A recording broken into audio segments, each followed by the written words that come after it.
Bike రైడర్‌గా వచ్చింది ప్రేమని తెలుసుకున్న చామంతి మండిపడుతూ ఉంటుంది. "నేను బైక్ బుక్ చేసుకుంటే మీరెందుకు వచ్చారు చిన్నబాబు? వెళ్ళిపోండి. నేను మీతో రాను" అని చామ్ గొడవ చేస్తూ ఉంటుంది. "చూడు చామ్, ఇంత రాత్రి పూట నువ్వు బైక్ బుక్ చేసుకొని వెళ్ళటం చాలా ప్రమాదం. అందుకే నేను వచ్చాను. చూడు చామ్, నిన్ను ఇబ్బంది పెట్టను. నువ్వు విజయ్‌ని ఫాలో అవ్వాలనుకుంటున్నావు అంతే కదా!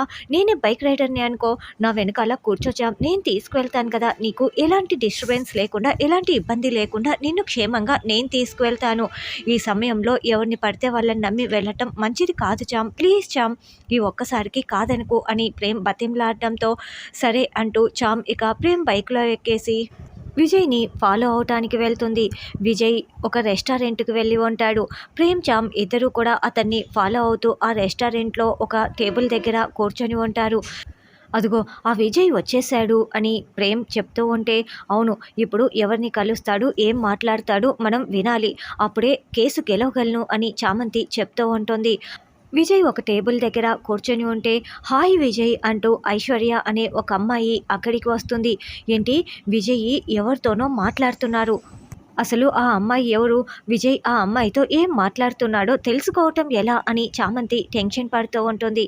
అప్పుడే ప్రేమ్ ఒక ఇయర్ పోడ్స్‌ని ఇచ్చి, చామ్, ఇవిగో ఈ ఇయర్ పోడ్స్‌ని చెవిలో పెట్టుకో. వాళ్ళేం మాట్లాడుతున్నారో మొత్తం మనం వినేయొచ్చు. నేను అలా సెట్ చేశాను. ఇంకేమీ ఆలోచించకు చామ్. నేను చెప్పినట్లు చెయ్యి అని ప్రేమ్ ఇస్తూ ఉంటే, చామ్ చాలా షాకింగ్‌గా ఇయర్ పోడ్స్‌ని చేతిలోకి తీసుకొని చెవుల్లో పెట్టుకుంటూ ఉంటుంది. చామ్, ఇదంతా నువ్వు కేసు గెలవటం కోసమే. ఇంకేం ఆలోచించకు, పెట్టుకో చెవుల్లో అని ప్రేమ్ చెప్తూ ఉంటాడు. అలా చెవుల్లో పెట్టుకొని ఆ ఐశ్వర్య, విజయ్ ఇద్దరు ఏం మాట్లాడుకుంటున్నారా అని వింటూ ఉంటారు. ఇక ఐశ్వర్య అయితే, ఇంకా ఎన్నాళ్ళు విజయ్ ఇలా మనం దొంగచాటుగా కలుసుకోవటం, మనం పెళ్లి చేసుకోవాలి కదా, నువ్వు ఆ జయని వదిలించుకుంటావా లేదా అని మాట్లాడుతూ ఉంటుంది. దాంతో ప్రేమ్, చామ్ చాలా షాకింగ్గా ఆ మాటల్ని వింటూ ఉంటారు. అంటే ఐశ్వర్యతో అక్రమ సంబంధం పెట్టుకొని జయకి విడాకులు ఇచ్చి వదిలించుకొని ఐశ్వర్యని పెళ్లి చేసుకోవటం కోసమే జయపై అలా అక్రమ సంబంధం వేరొకతనితో ఉందని ఇక్కడ విజయ్ నాటకాలు ఆడుతూ ఉంటారు.